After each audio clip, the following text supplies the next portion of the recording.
नमस्कार, आपका स्वागत है आपके अपने चैनल दिव्य दृष्टि में। आज हम आपको बताएंगे कि यदि आप 10 जनवरी 2025 को पुत्रदा एकादशी की रात यह एक खास चीज खाते हैं तो आपके घर में धन की वर्षा होगी। आज हम आपको एक ऐसी वस्तु के बारे में बताने जा रहे हैं जिसे यदि आप पुत्रदा एकादशी की रात खा लेते हैं तो आपके घर में धन संपदा इतनी बढ़ जाएगी कि वह कभी खत्म होने का नाम नहीं लेगी। महिलाएं पुत्रदा एकादशी का व्रत अपने पुत्र की दीर्घायु के लिए रखती हैं। यह व्रत आमतौर पर निर्जला रखा जाता है, लेकिन एकादशी की रात एक खास चीज खाने से आपकी धन संपदा में वृद्धि होगी और आपके पुत्र की आयु लंबी होगी। 10 जनवरी को पुत्रदा एकादशी साल की पहली एकादशी है, इसलिए इसे विशेष माना जाता है। इस दिन जो भी भक्त यह कार्य करता है उसके जीवन में कभी दुख, दर्द या समस्या नहीं आती। पूरे साल भर धन और ऐश्वर्य की चिंता नहीं करनी पड़ती। माता लक्ष्मी और भगवान विष्णु की कृपा से उसका जीवन खुशहाल हो जाता है। इस वीडियो में हम आपको बताएंगे कि पुत्रदा एकादशी के दिन कौन सी चीज खानी चाहिए और तुलसी में कौन सी वस्तु बांधनी चाहिए। इस दिन किया गया दान पुण्य लाखों और करोड़ों गुना लाभ देता है। राहु दोष, पितृदोष जैसी समस्याएं पल भर में समाप्त हो जाती हैं। यदि आप अपने जीवन में असफलताओं से परेशान हैं तो यह उपाय आपके दुर्भाग्य को समाप्त कर देगा और आपको नई सफलताएं प्राप्त होंगी। जो भी भक्त सच्चे मन से कमेंट बॉक्स में जय माता लक्ष्मी और जय भगवान विष्णु लिखता है उसे लाभ प्राप्त होता है। हम आपको यह भी बताएंगे कि 10 जनवरी के दिन कौन सी चीज खरीदनी चाहिए जिससे आपको अधिक लाभ हो। पुत्रदा एकादशी पर इस चीज को घर में लाने से आपके जीवन में चमत्कार देखने को मिलेंगे। हमारा संकल्प जनसेवा और जन कल्याण करना है ताकि हर ज्ञानवर्धक जानकारी आप तक निःशुल्क पहुंच सके। माता रानी की असीम कृपा प्राप्त करने के लिए पुत्रदा एकादशी के दिन इस चीज को जरूर अपनाएं तो आपके घर में कभी धन दौलत की कमी न हो, हमेशा ही घर धन दौलत से परिपूर्ण रहे और आपको लाभ ही लाभ हो। कई लोग वीडियो को बीच बीच में काट काट कर देखते हैं, ऐसे लोग जीवन में कभी सफलता हासिल नहीं कर पाते। माताएं और बहनें कृपया वीडियो को पूरा देखें।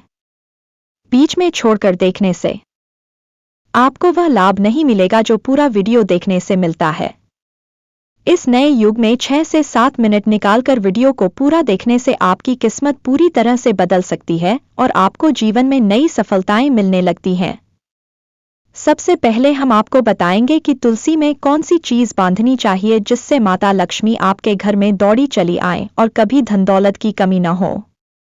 इसके बाद हम आपको बताएंगे कि नए साल के शुभ दिन कौन सी चीज जरूर खानी चाहिए।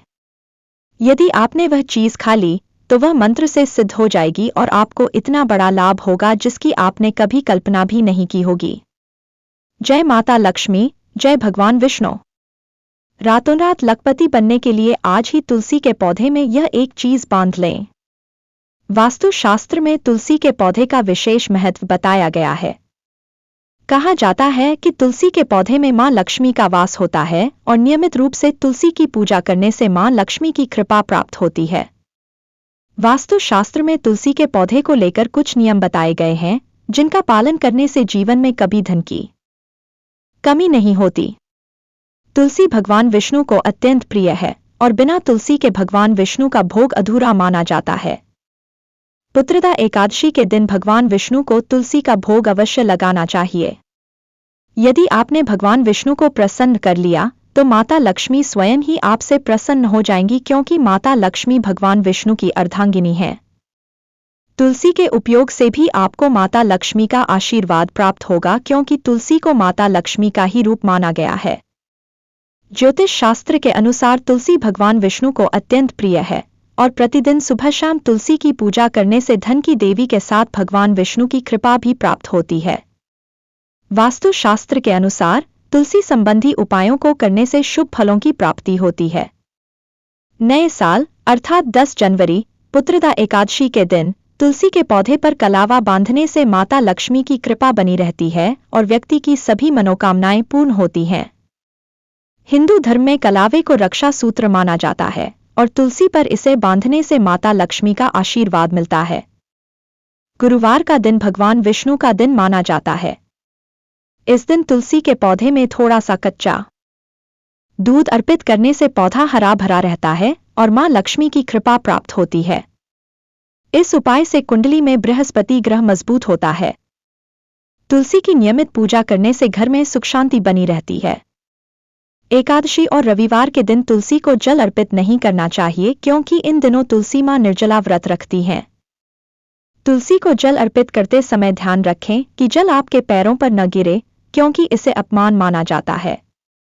कृष्ण कहते हैं कि नित्य तुलसी के दर्शन से स्वर्ग की प्राप्ति होती है और तुलसी पत्र के सेवन से सभी पाप नष्ट हो जाते हैं। तुलसी का पौधा हमेशा घर के पूर्व या उत्तर दिशा में लगाना चाहिए। यदि तुलसी के गमले में दूसरे पौधे उगाते हैं तो उन्हें समय पर हटा देना चाहिए। यदि तुलसी के अन्य पौधे उगते हैं तो इन्हें दूसरों को दान में देना चाहिए। जब घर में एक से अधिक तुलसी के पौधे अपने आप उगने लगते हैं तो इसे माता लक्ष्मी के आगमन का संकेत माना जाता है। पुत्रदा एकादशी का व्रत महिलाएं अपने पुत्र की दीर्घायु और कुशलता के लिए रखती हैं। 2025 में साल की प्रथम एकादशी पुत्रदा एकादशी के दिन भद्रा का साया रहेगा, इसलिए हमें हानि से बचने के लिए विशेष उपाय करने चाहिए। इस दिन पूजा विधि का पालन करना और व्रत रखना महत्वपूर्ण होता है। व्रत का पारण उचित समय पर करना चाहिए। पुत्रदा एकादशी के दिन भगवान विष्णु को तुलसी पत्र अर्पित करना चाहिए और व्रत के दूसरे दिन उन पत्तों को खा लेना चाहिए। ऐसा करने से दिव्य अनुभव होंगे और आप अपनी इच्छाएं पूरी कर सकते हैं। व्रत में आपको तामसिक भोजन का उपयोग भूलकर भी नहीं करना है। हिंदू धर्म में तामसिक भोजन करने वाले व्यक्ति को पापी कहा गया है।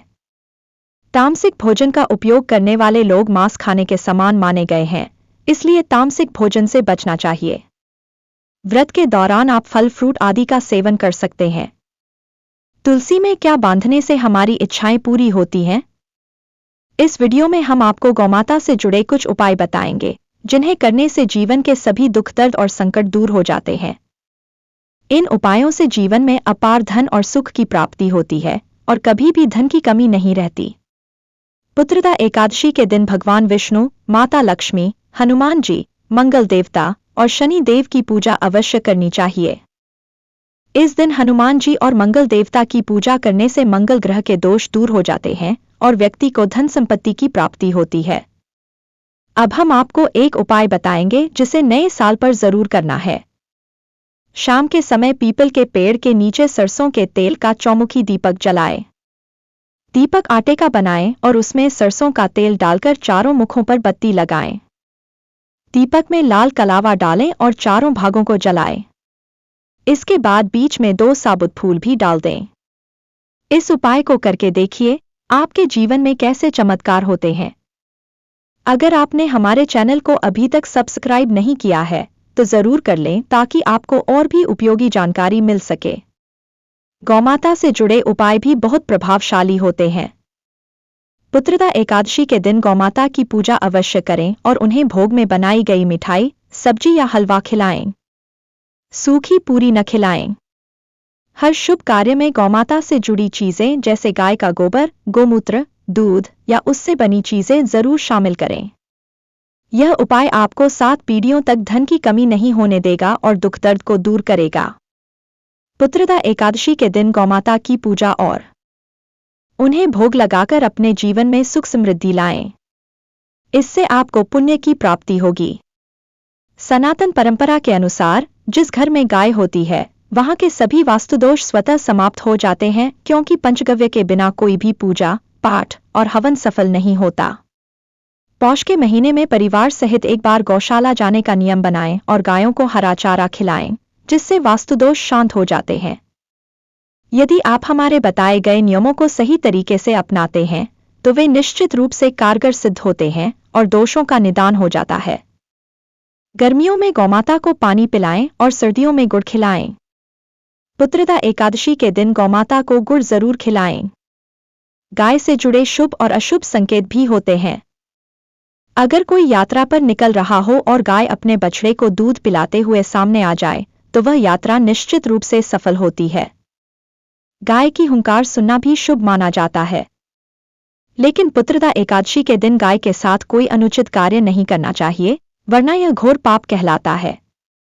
गाय को कभी भी मारना पीटना नहीं चाहिए। शास्त्रों में गाय को माता का दर्जा दिया गया है और गाय को पीड़ित करने वाले को घोर पाप का भागी माना जाता है। ऐसे व्यक्ति को नरक में कष्ट भोगने पड़ते हैं और अगले जन्म में पशु योनि में जन्म मिलता है। गौतम मुनि की कथा में बताया गया है कि गलती से गाय को डंडा मारने के पाप से मुक्ति पाने के लिए उन्हें वर्षों तक तपस्या करनी पड़ी। भगवान श्री कृष्ण को भी गायों के प्रति किए गए पाप से मुक्ति पाने के लिए संपूर्ण तीर्थ को एक कुंड में बुलाना पड़ा। जो लोग गाय की सेवा करते हैं और उनका पालन पोषण करते हैं, उनकी सभी इच्छाएं पूरी होती हैं। गाय के बछड़े से बचा हुआ दूध ही ग्रहण करना चाहिए। शास्त्रों में गायों के दान को भी बहुत महत्व दिया गया है। दूध देने वाली और बछड़े सहित गाय का दान करने से स्वर्ग में स्थान मिलता है। गाय की पीठ पर बैठना महापाप माना गया है और ऐसा करने वालों को नरक की यातनाएं भुगतनी पड़ती हैं। नंदी ने स्वयं महादेव की सवारी बनना स्वीकार किया था, इसलिए गोवंश का सम्मान करना चाहिए। सूर्य, चंद्र, मंगल या शुक्र की युति राहु से हो तो पितृदोष होता है और जीवन में संघर्ष बढ़ जाता है। ऐसे दोषों से बचने के लिए शास्त्रों में गायों की सेवा और दान करने का महत्व बताया गया है। यदि पितृदोष हो तो गाय को प्रतिदिन या पुत्रदा एकादशी के दिन रोटी, गुड़, चारा आदि खिलाने से पितृदोष दूर हो सकता है। प्रत्येक मांगलिक कार्य में गौमाता या उनसे जुड़ी चीजें जैसे गाय का गोबर, गोमूत्र, गाय का दूध या उससे बनी वस्तुओं का उपयोग अवश्य करें। इससे पुण्य की प्राप्ति होती है। सनातन परंपरा के अनुसार जिस घर में गाय होती है वहां के सभी वास्तुदोष स्वतः समाप्त हो जाते हैं। गाय के कुबड़ को बृहस्पति गुरु माना जाता है। यदि आपकी जन्मपत्री में बृहस्पति नीच राशि मकर में हो या अशुभ स्थिति में हो तो शिवलिंग के दर्शन के दौरान सामने से गौमाता दिखाई दे तो उसे अपनी दाहिनी ओर से जाने देना चाहिए। इससे आपकी यात्रा अवश्य सफल होगी। यदि यात्रा पर निकलते समय गाय अपने बछड़े को दूध पिलाती हुई दिखाई दे तो यह संकेत है कि आपकी यात्रा सफल होगी। जिस घर में गाय होती है वहां के वास्तु दोष स्वतः खत्म हो जाते हैं। प्रतिदिन ताजी रोटी बनाकर गाय को खिलाएं। बासी रोटी गाय को न दें क्योंकि इससे घर में नकारात्मक ऊर्जा का वास होता है और आपके कामों में असफलता आती है। गाय को सड़ी गली चीजें नहीं खिलानी चाहिए। यदि कोई फल या सब्जी खराब हो जाए तो उसे गाय को न दें। गाय को खिलाने के लिए ताजी और साफ चीजें ही दें। गाय को खिलाने के लिए आप 8 से 11 लोइयां बनाकर उन पर हल्दी लगाएं और फिर गाय को खिलाएं। इसके बाद गाय के चरण स्पर्श करें। ऐसा करने से आपके सभी काम बनेंगे और आपके जीवन में खुशियां आएंगी। गाय की 7 परिक्रमा करने से भी शुभ फल प्राप्त होते हैं। जब भी गाय को रोटी दें उस पर हल्दी, मिश्री या घी लगाकर दें। सूखी रोटी न खिलाएं।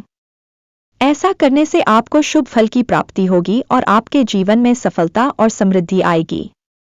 अगर यह वीडियो आपको अच्छा लगे तो इसे लाइक करें और कमेंट करें। जय भगवान विष्णु जैसे और साथ साथ हमारे चैनल को सब्सक्राइब भी करें। धन्यवाद।